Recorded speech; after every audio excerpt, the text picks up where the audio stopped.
ganun pa rin po. Isipin na lang natin, nasa table ako. Ako po, magaling sa spine board. Decapitated. Ito mas maganda, tayo na lang. Mas Tapos, maganda po, tayo na lang. yun pa rin po, kailangan nating makonvince yung parents na ihiram natin yung bata. Sa time na yan. So pagdating po natin sa scene, survey the scene pa rin po lagi, then ihiramin po natin sa parents yung bata. Ma'am, ako po si King Manguera, trained responder. Pwede po bang hiramin yung bata? So kapag hiniram, kunin niyo yung bata. Check po responsiveness. Hey baby, are you okay? Hey baby, are you okay? So focus ka sa bata. The baby is unresponsive. Check ko ngayon nyo kung breathing, kung humihinga pa siya.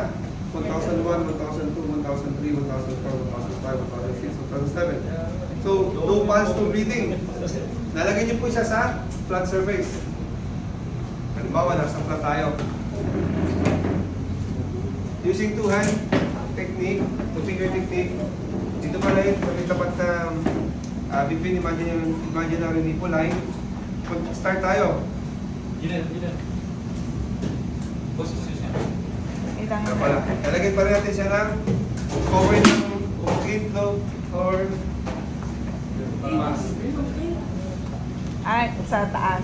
Apo. Kailangan po yung responder comfortable na nakakagaling. Si bata. So mas maganda po nakapasok siya sa mataas na. So lagi po yun, lagi survey the scene. If the scene is safe, ako po si Kay Manguera, trained responder, makakatulong po ko sa inyo. Nalagyan ko lang po ng mask yung bata. Diba ba nalagyan na natin?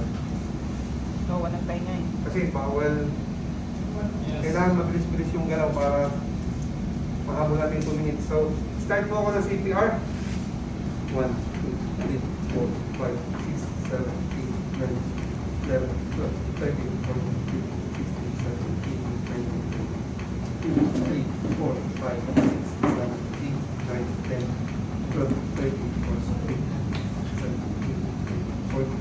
16, 5, 6, 7, 8, 9, 50, 1, 2, 3, 4, 5, 7, 8, 9, 1, 2, 3, 4, 5, 6, 7, 8, 9, 7, 1, 2, 3, 4, 5, 6, 7, 8, 9, 9, 2, 3, 4, 5, 6, 7, 8, 200, 1, 2, 3, 4, 5, 230, 2, 3, 4, 5, 6, 7, 8, 9, 240. Check for responsiveness, check for the rise and fall ng baby. 1001, 1002, 1003, 1004, 1005, 2006, 2007, 2008, 2009, 2010. The victim is still breathless and pulseless. Follow tayo ng ating tulong. Sir na naka-block, papalo po ng tulong na hihingi namin at bumalik ka sa akin. Continue CPR. Pag pagod na po kayo, pwede naman ito. Tatlo daliri. Kasi masakit po sa daliri. Okay po, pasok second responder. May the same. Same. Po sa iman yung So yung second responder, Sir, ituloy niyo lang po ang ginagawa niyo. Alam po ba kayo kumamit? Marunong sir. okay, power on. Power on, attach pad.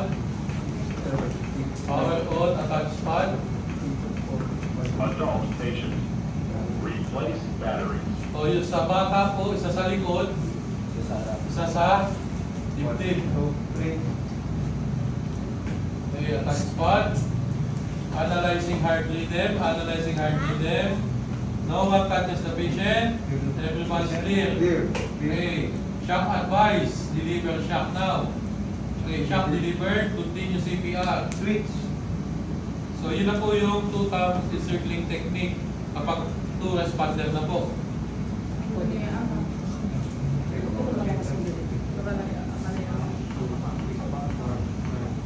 Hindi siya nakaangat ano. Hindi po, sadya po. Pahinga lang po sadya.